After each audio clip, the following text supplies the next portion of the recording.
प्रयत्न केला त्यांनी करू द्या ना, आमची केस खोटी आहे, फायर खोटा आहे, फायर तुमचा अर्ज अर्ज नाही, हा अर्ज नाही. आम्हाला एफआयआर तरी द्या, नाही तर मी खोटा एफआयआर करतो म्हणून माझ्या कारवाई करू. सरकारी कामात आड करायला म्हणून करा. चला आपण सीआयडीला भेटू द्या त्यांच्या इन्व्हेस्टिगेशन. साहेब एक महिना झाला, एक स्टेटमेंट पोलीस साहेब, एक महिना झाला, एक स्टेटमेंट तरी आले सीआयडीचं. बरं आम्हाला सांगा, सीआयडी बरोबर तुम्हाला माहित नसेल कोणाला बोलवलं सीआयडी नाही. त्याचा रोहित सिंग अमेरिकेत जाऊन आला, तो दिल्लीत येऊन बसला, सीआयडी त्याला अजून नाही बोलवलं. व्हीके सिंग जो मालक आहे त्याला अजूनपर्यंत बोलवलं नाही. त्याच्याबरोबर मेंटेनन्स करणारा महाराष्ट्रात बसणारा जो त्यांचा माणूस आहे त्यालाही अजून बोलवलं नाही. सीसीटीव्ही बद्दल फक्त इथे गोळा केल्याने त्यांनी आम्हाला कळालं.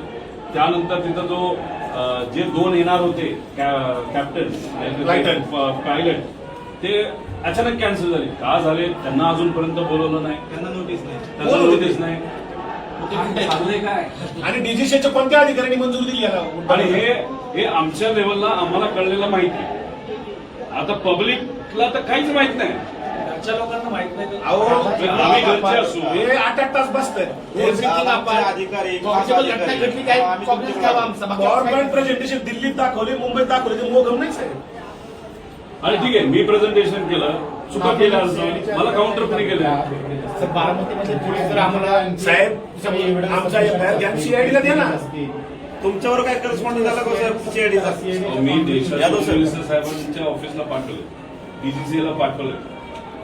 आम्ही एव्हिएशन मंत्री तिथं नसावेत असं म्हणत असलो तरी त्यांच्या मंत्रालयाला मी पाठवलेलं आहे.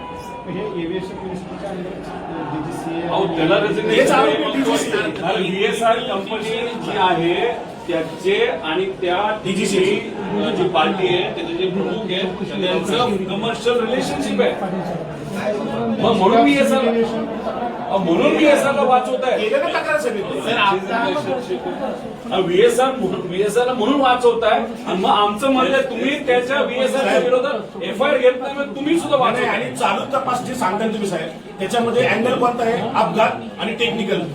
क्रिमिनल चौकशी कोण करत? 5 लोकांच्या मृत्यूची आमची बाकी आमचं काहीच म्हणणं नाही. सिंपल एकदम 5 लोक मयत झाले एका ऍक्सिडेंटमध्ये. आमची ऍक्सिडेंटची एफआयआर टाकतो आणि आमची एफआयआर कुठे तपासामध्ये काही होते पुढे नाही तर सीआयडीला वर्ग करा.